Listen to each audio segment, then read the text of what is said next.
Good morning, ladies and gentlemen. I'm happy to say that I am graduating in December with Stellenbosch University, and that I'm now enrolled for Masters in Development Finance, as it were. So I'm excited. When Davy and Jody spoke to me about the possibility of running this program or helping them put it together, or program directing it, I got excited because I'm very passionate about the subject. I'm also passionate about it because it's now facing the universities, which are people that are really going through the most. I think you guys, if I was to use a student language, you guys are going through the most. I must be honest with you guys. Because unlike other industries or other sectors, we can't remove you from the ecosystem. So if I'm from SAB and I said, guys, let's shut down the beer industry, let's close it down, right? Other sectors will carry the cost, will show up. But if we closed all the universities, good Lord, what's going to happen? The minister spoke. Actually, I wanted to ask the minister if he has attended his BGM and who did he nominate. But I see he has escaped. Anyway, if we were to build a very strong government and government administration, as he's talking there, I'm thinking to myself, so where are the people going to? What are they going to study? Where are they studying? Who's producing some of these guys? It's the universities. Oh, there's the minister. So I saw him walking outside. I'll ask him later. I'll ask him later. Does he still have ambitions of going back into government? So I'm excited with the coming program. Some of the things that we've put together, I am going to just share with you guys, following what the former minister has really spoken about. Where is the procurement of the procurement professional in all this chaos, especially at the university? How do they discharge? How do they manage those costs? How do they, on a day-to-day basis, manage the savings? Negotiate those contracts. The process that they have to go through in issuing out these RFPs. How do they define the scope? Right? Those are more important things because they inform and influence the chances of another black supplier getting that opportunity. But before I go any further, I need to do some few house rules. Please, can we keep our phones on silent or off if we can, possible? And I know there's some finance guys in here as well, and in the university side of things, you guys are dealing with students, so you should already know what a hashtag is, right? I'm suspecting, 97% of this hall here knows what a hashtag is. We want to keep the conversation going on social media, on Twitter, hashtag PECO-SA 2017. I think what would also be interesting is to see how that information comes through and attracts some views from other students on how the universities go about discharging their supply chain and procurement. We also have an event app that you can download and go onto that app. This group here, search for PECO, so you can see the full details of the entire conference at your leisure. No smoking, please. We will arrest you. No smoking. The bathrooms are outside on the right. I think the men's ones are on the right and the left. The women's are on the left. So if you could just walk and help yourself there in between.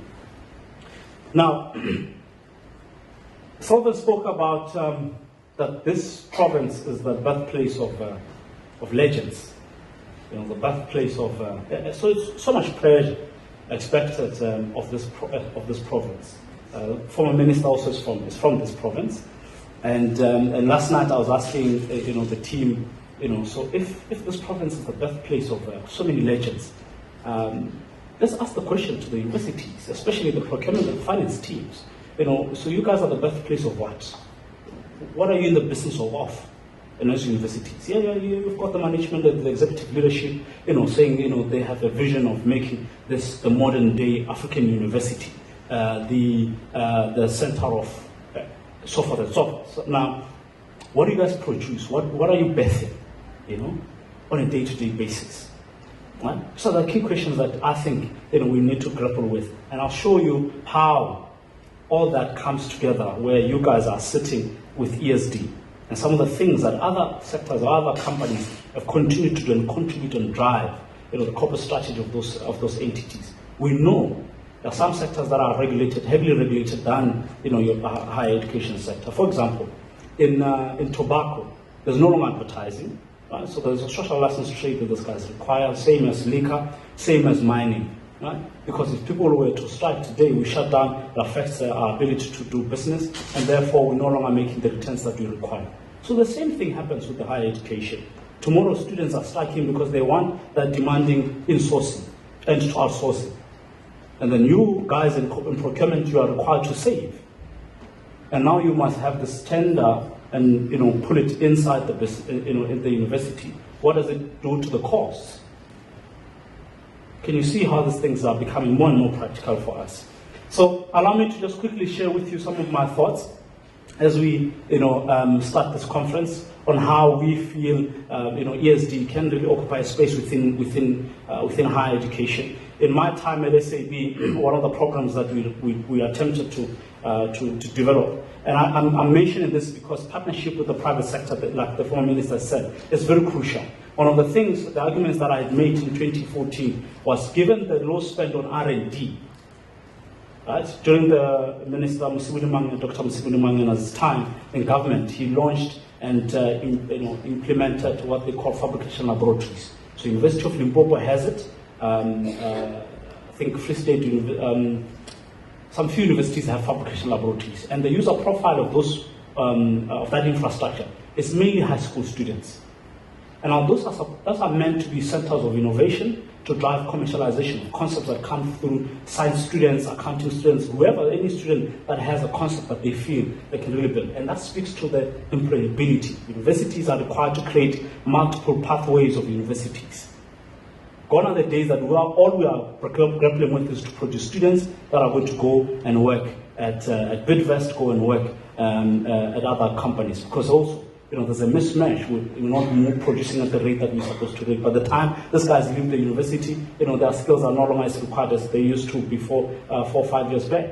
So partnership with private sector becomes more important. So one of the problems we did was to say, listen, as private sector, we'll give funding, we'll finance the cost of innovation. We need you to make facilities available, but also explore opportunities within your supply chain. But once we finance these guys, if they, for example, are a group of students who are developing mobile apps or softwares, and they come up with a software to manage your library, and then you say you don't have capital to finance these guys to roll it out, to test it and whatnot, we say we will fund it for you. But you must give us the commitment that if they test this thing and it works, you will give them an off-take agreement. Now, there's a lot of thinking, innovative thinking that's required in even how we discharge, because the pushback we got from procurement is that it's against the policy. That's not how we do things. Right? That's a big problem. Do I have my slides back?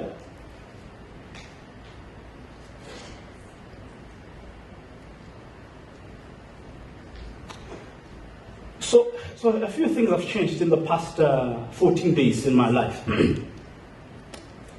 As I'm sitting here, I have made the hard choice of going back into corporate and left a team that we started this company with and have joined Barclays.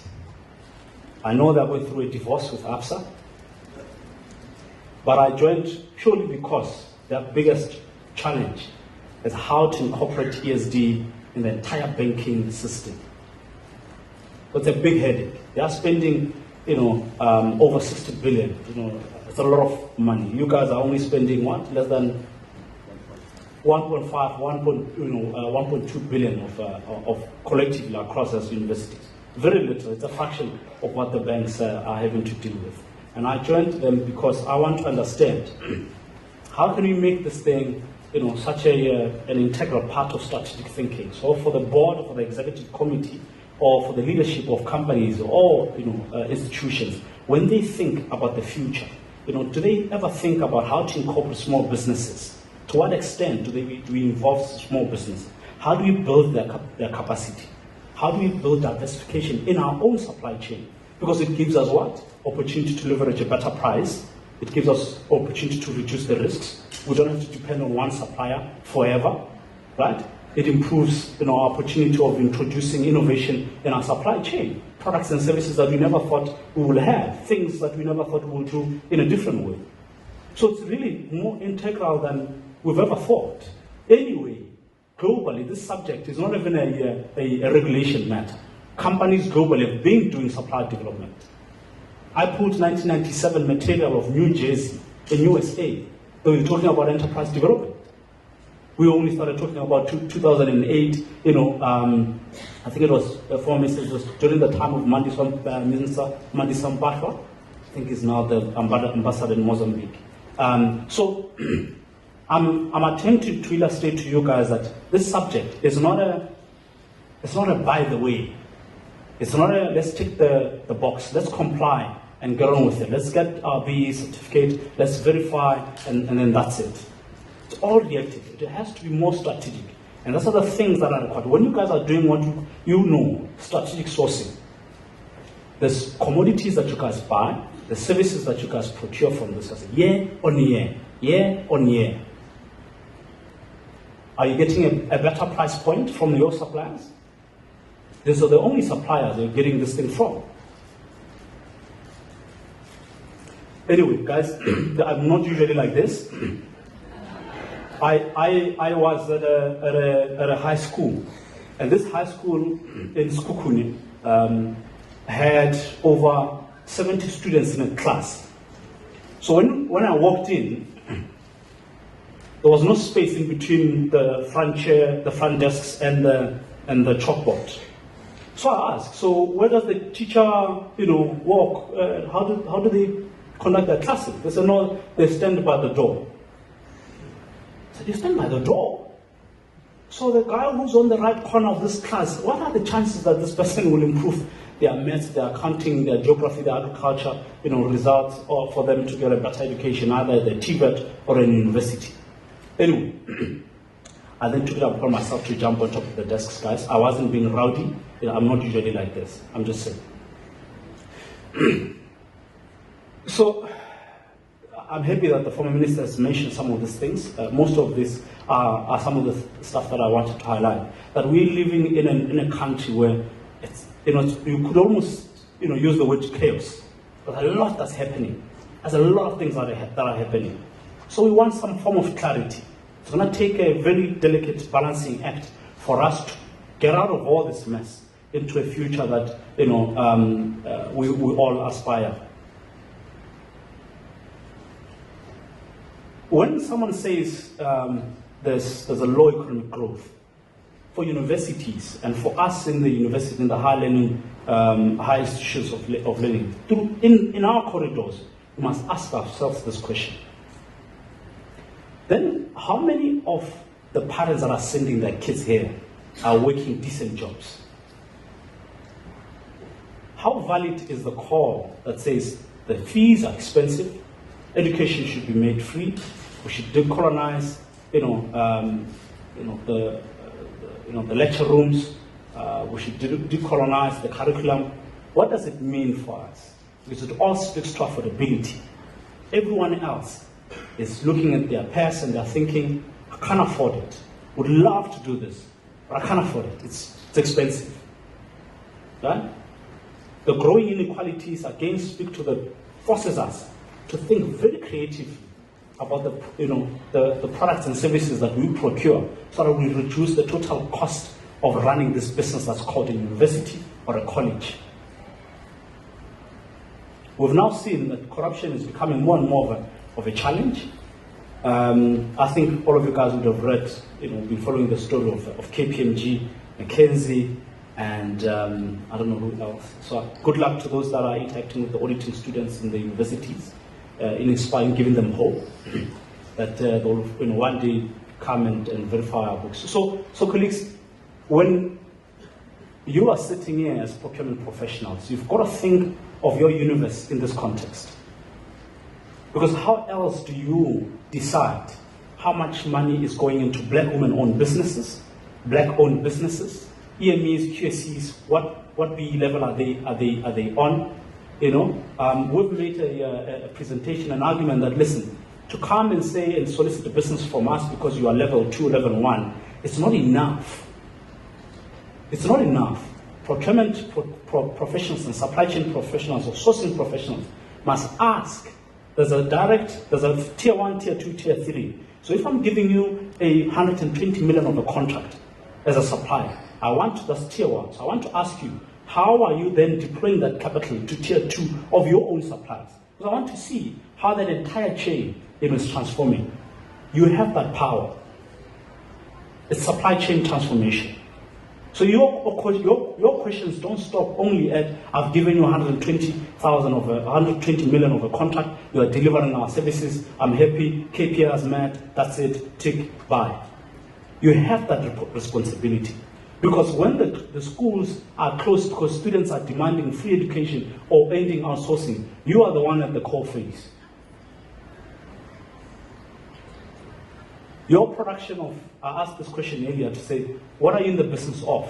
Generating knowledge, being the center of innovation, research and development, producing students with skills that are going to work in the economy, for the economy to grow, thrive, so that all of us here can be happy and be merry and enjoy the good, beaches of Eastern Cape. Are we questioning ourselves? When the students are demanding that there must be an end to outsourcing, how do we go about engaging the students in such a way that they understand that we're in the business of running an entity that must manage the costs and other things in between? Because we want to contribute to that ultimate goal that the country wishes to achieve. They want to, country wants to eliminate poverty, inequality and unemployment by 2030. Just like, that's a few years from now. And the machine moves very slowly. So, of course, it will be important for us as universities to partner. So I'm hoping, and everyone else is hoping, that by the time we are done here, at least we will have some few ideas, draft concepts of how as universities are going to contribute towards achieving this goal. In our quest to produce the best talent in the country, or the talent that the country requires for it to grow economically, how do we go about doing it? And I'll keep emphasizing this thing, because if we keep that in mind, that's our day-to-day business as universities. At the bank, I was told, and after a few days of arriving, said, OP, listen, we know you are from a beer-making company. You guys used to sell beer almost every day. You were obsessed with beer and nothing else. Here, we are selling money. We take money from this person, we sell it to that other person, we make money from that person that we gave, we bring it back. And so here we're taking care of money. So you must have your eyes completely open, wide open. Now, what is in the business of a university or a TVET? What are you guys obsessed with? What are you producing? The production of knowledge and innovation, we've seen there's a lot of opportunities. One of the cases we've made is to say, take institutions like Innovation Hub or CSIR and the integration between the production of information or knowledge out of universities into the centers so that we can commercialize them. Because when we commercialize these things, these are the technologies that are going to drive our economy. Those are the type of entrepreneurs that we want in this country. The one entrepreneur, we fund one entrepreneur, if it costs us 120 million to really drive and scale their concept or product, then let us do so, because then we have a chance of creating 120 more jobs than having to find one person who's only going to give us 2 jobs, 3 jobs. It's going to take us forever. And we can only do that. Best countries, I was in Japan, and the integration between private sector and universities is so closely managed, so that ecosystem is created to ensure that everyone else thrives. I produce students, I hand them over to you, you teach them, if I'm at a TVET college, I'm teaching them on how to weld. I'm making sure that by the time they come to you as Suzuki, they can weld perfect.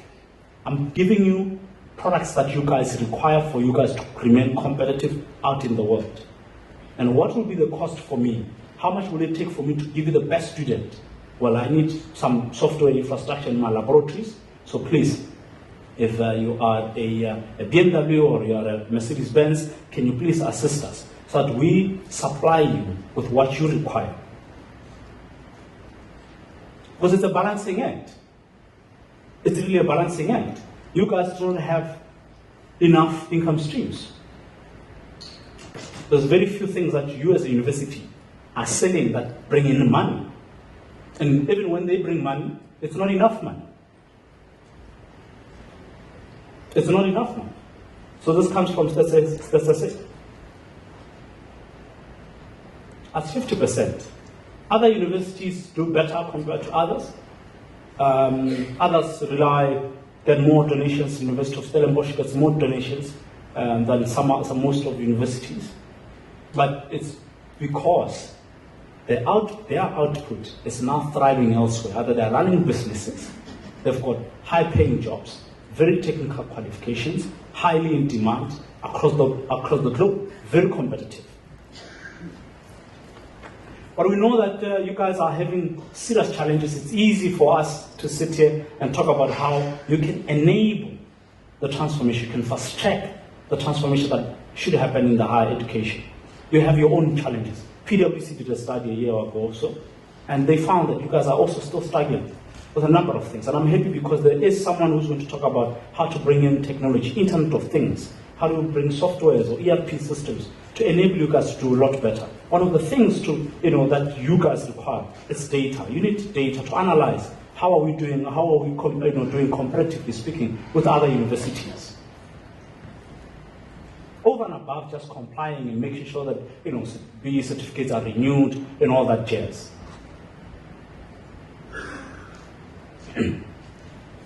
Across the board in South Africa, so the space of ESD is fairly new, and almost everyone now, since the amendment of the codes in 2013, everyone else is running around trying to make sure that they're doing this thing. It's probably the most important thing, but everyone else, once everything else is done, they're struggling with monitoring and evaluation.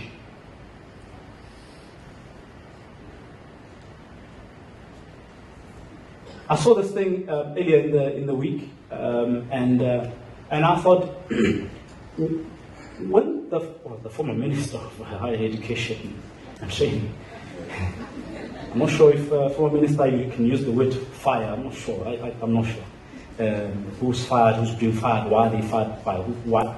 Anyway, that's a discussion for another day. Now, if the transformation is that slow in universities, what is this transformation that we're speaking about? Everyone is talking, even the theme of the event talks about having ESD as a key to transformation. What is this transformation? What are we talking about? Can we define this thing so that we know how to chase it or how to go after it? Because nobody has defined exactly what is this true transformation. If in a perfect world, universities were transformed, what would this look like? What would it look like? Is it 100% black suppliers in all the entire supply chain? Is it 50%? Is it 95%? Is it black lawyers, black professors? What is this thing? The concern is white, it's black people. What is this transformation? Now, for procurement professionals, I want to limit it only to the fact that you guys are influencing or directly responsible for the spend you put in with your supply chain within the university. So the concept of transformation to you guys must mean the tenders that we issue out, how transformed are they? And the definition of transformation, the BE codes define it. Yeah? And I'm hoping there is a slot somewhere, someone is going to uncover these things in detail and share with you guys the technicalities. But it's important to understand that you can't put it as a by the by on the side of the table anymore. In 1972, this was Octavius' speech when he was graduating in University of the North then, University of Limpopo now. Are there people from University of Limpopo?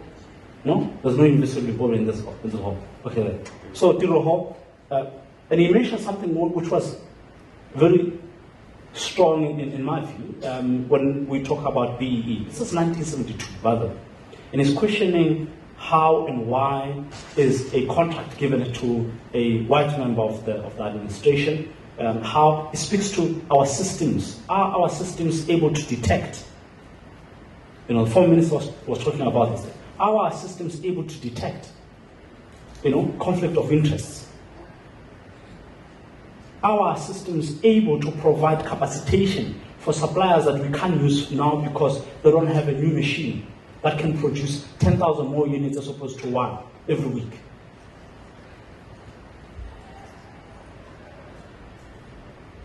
So the key pillars of ESD, I'll show later, speak to how we resolve this. Because the immediate pushback all the time, and also because there's a dichotomy between procurement professionals and business. So in many corporates, they will tell you there's business. The business tells us who they want to hire. The business comes and says, listen, I've used Nkomo and Incorporate for the past 3-4 years. Like, what do you mean I must now issue this tender and now come back and evaluate them and whatnot and all that? Why must I do that? So it's a constant fight. We're having that fight now. The business, and there's a separation between business and procurement. So it's about creating solutions that are benefiting everyone else and making sure that everyone else sees value in how the investment is going to roll itself out. So these are key questions. I think throughout this conference, you need to be asking yourselves, because everyone else is talking about, we don't have money. I don't have time. I don't have time to develop your supplies. That's going to take me another 4 or 5, months. I want this thing now. I don't have money to finance the procurement of a machinery that they require, or a specialist that they require for them to come and render the services. If we applied innovation, some of the things that can be done even within procurement sourcing in partnership with finance, audit, legal, and the business users of the services that you require. It's about creating those solutions that says, listen, I came back from Barclays. I told them I have 120 million of a contract. There are these suppliers that I really want to use. There's a black women-owned suppliers. Their capability level right now, it's probably sitting at 23% out of 100%. For me to use them, I need them to be operating over 75. The cost to move them from 23 to 75 is going to be this. But if you can partner and give me capital to move them to that 75%, then I can guarantee that I'll give them a contract. And then the proceeds from that contract, they pay back your initial loan. Do you have those kind of solutions in your ESD rollout? Because everyone else is saying that they don't have resources. The shared value. Gone are the days where all you are really interested in is purely just your, getting your savings, getting your KPIs. Someone spoke about, collaboration. And I think collaboration is the new innovation. There is absolutely no need in this day and age for you to invest money and you don't have anyone else to co-fund, either by way of giving something that reduces your total cost of investment or something else. Universities have, government around them, they have, a private sector around them. So why is it that when you do these things, you're doing them alone? Because the true value of your value add is going to benefit everyone else in the society. So we might as well involve them and say, listen, if I'm the University of Limpopo and we want to really improve our engineering output because there's a lot of opportunities in the agro processing and green or whatever the case is, then let's engage this private sector, the guys that are producing these fertilizers. Let's go to Monsanto, let's go to Banana, let's go to Senvest, let's go to all these guys, upgrade. It's a colleagues. We want to produce guys with agricultural qualifications that are going to benefit us as a society. Now, what are you bringing on board? But you can't quietly proceed and roll out these things, and then you don't get return on your 1.2 billion, because your definition of return on investment is not about the savings per se. It's no longer about the savings. Well, I know everyone else, more than anything, really is just interested in let's bare minimum, let's comply and get over this thing. It doesn't work. It doesn't work because now you are forced. Before you could get away with murder. Not anymore. That thing, the collapse of the other elements into ESD, has made this thing such a difficult thing almost for all sectors. And I'm happy that universities are beginning to take that shape. And thanks to the CEO and his leadership of PECO, in asking the universities, how are we going to respond to this? Well, I can tell you that other sectors, mining sector, the mining guys have sat down and asked themselves, how are we going to proceed? There's more collaboration in there. The guys are building industrial park. In Northern Cape, your Anglos, your iron ore, and guys are saying, listen, we all have a vested interest in this. So as opposed to me developing my own suppliers, do you know what? I'm going to have some sort of an incubation center where the development of the suppliers are going to service all of us in the mining sector. Because anyway, we're all in one thing. So I'm hoping these are some of the solutions that you guys can start, draft and thinking about as you proceed. Because doing this as an industry is actually a lot more better. The more organized you are, you can get government on board. You can solicit, or you can raise capital from other private sectors. If you can articulate what the market and the demand you have for the services that you require. So it's a big element, this, probably the biggest. Before, it really just was a tick box exercise. Also, the recognition levels are interesting, because now you can't just ramp up your early payment terms and get your full points. There's a cap. So it forces you to think, how am I incorporating EMEs? How am I incorporating QSCs? How am I incorporating my BOs and BWOs in my entire supply chain? Well, and I don't want you guys to see ESD as an extra element. This thing plays a massive role, guys. I kid you not. It plays a massive role, because central to the universities or colleges' ability to achieve its ultimate goal, whatever its vision is, we need to spend money, right? What are we spending that money on? And what options do we have from the people that we're spending money on? Because we are competing, competing to attract donations, to produce best knowledge, new information, new innovation. So for you to attract and continue to be the model university, you're going to have to think very creatively around how you locate ESD and procurement in the entire strategic conversation. Because you also need to manage the risks. That's the biggest thing we found. But when you have all this ambitions, create return on investment for the shareholders and whatnot, and we're using only one supplier, and this one supplier, we're spending a lot of money on this one supplier because we don't have any other supplier anywhere else. So we need to go and create another supplier ourselves. We can create that supplier. You have that power, because you can go to a PIC, or not a PIC, or a DBSA, PIC, and say, guys, I have this demand. But I do not have the cost of developing capacity to be able to take advantage of this demand. Are you guys willing to have a conversation? Is any one of you guys having that kind of a conversation? It's no longer about just ticking the boxes. It's not gonna. It doesn't run its course. It doesn't work anymore. It really doesn't. If you cannot connect how there would be an uprising in a university and your ability to have a transformed supply chain. If you can't connect the two, then you have a problem. Because it speaks to your social license to trade. And what are you trading in as a university? There are examples. University of Western Cape, I know. Is there a University of Western Cape here? No? Yeah? There. You guys did a lovely SD project there, where it's largely very training, I think, yeah? So largely very training. But there, you guys also have a center of entrepreneurship and innovation. So those are some of the investments that universities are required to do. This yellow maize was the most difficult one. Now, we used all the ethos that I was highlighting here. We said, we're making castle lager and we use the yellow maize because we get the sugar out of it.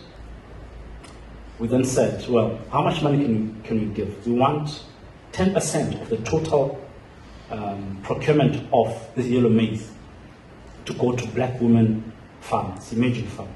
So that's this is theoretically. We haven't started anything. And we said, well, we can only do 20 million. Our projections are that this thing, we probably need about 240 million. So where do we go? So we went into ABSA, said, listen guys, we have this demand. We can guarantee that we're going to buy everything this guy has produced. Everything. Everything, we'll buy everything. Not one, not half, everything. All of it.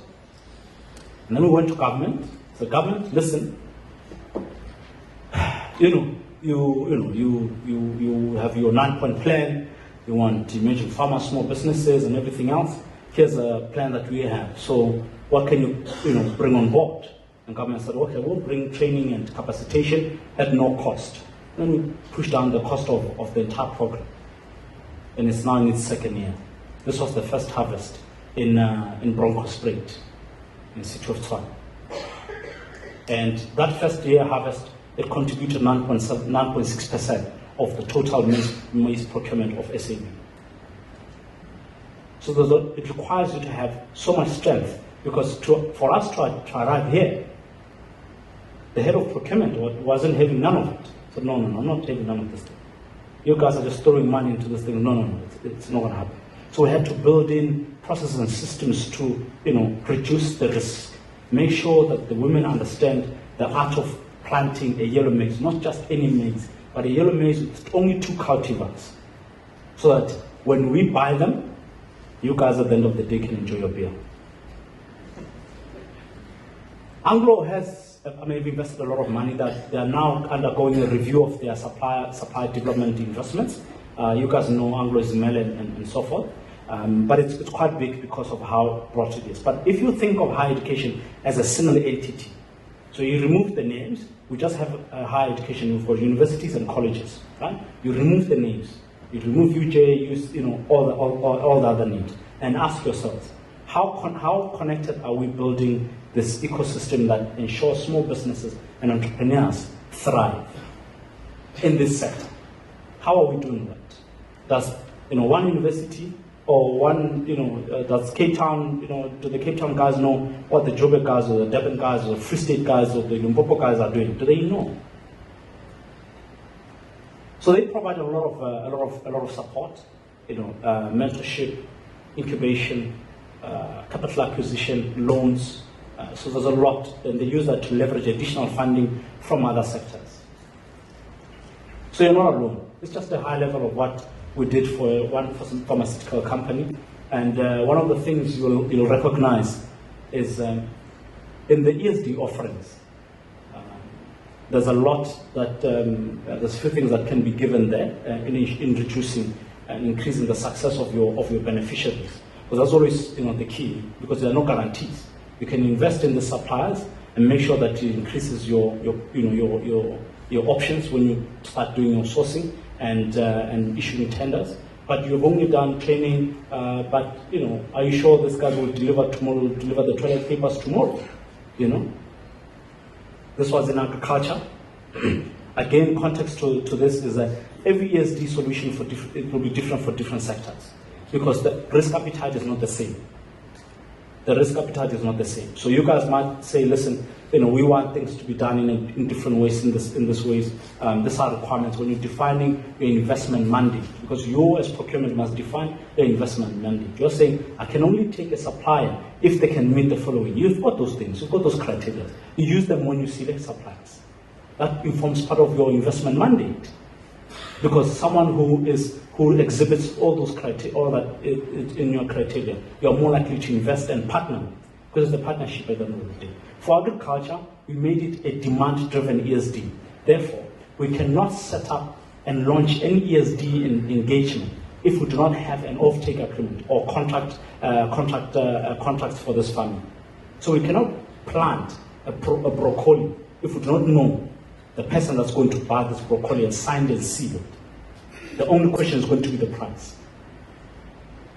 Because it's very technical, so we can estimate, the time. So if we plant today, we should be able to get our first harvest in the next 18 days. And they said, listen, if you can give us this thing in 18 days, we can definitely get you that.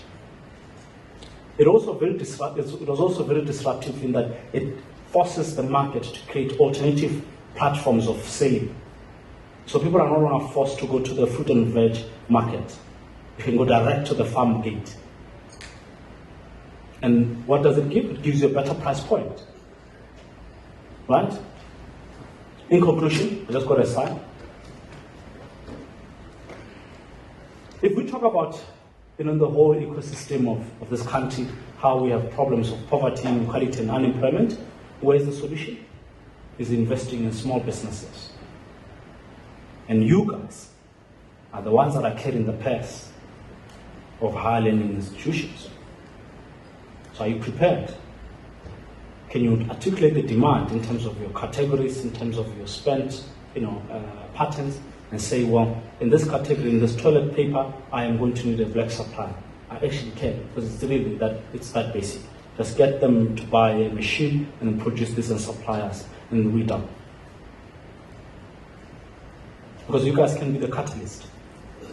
So I'm hoping in the coming few days, you guys will realize that you really have a very massive role to play. You can be a catalyst. Because once you guys can master this and do it very well, all other industries are going to take an example from how you guys are going about in your ESD. So, ladies and gentlemen, I have done my context, I've done my bit. I'm hoping that you appreciate that this thing is as important as anything that you guys are doing on your day-to-day, and that we can't put it on the side any longer. It must form part of our DNA as procurement professionals. And if there's more, and I think you get support from PECO in how you can go about discharging this thing and making investments that are really meaningful and transformative, and that you guys can build universities that are responsive and are adding value to society. Ladies and gentlemen, thank you very much.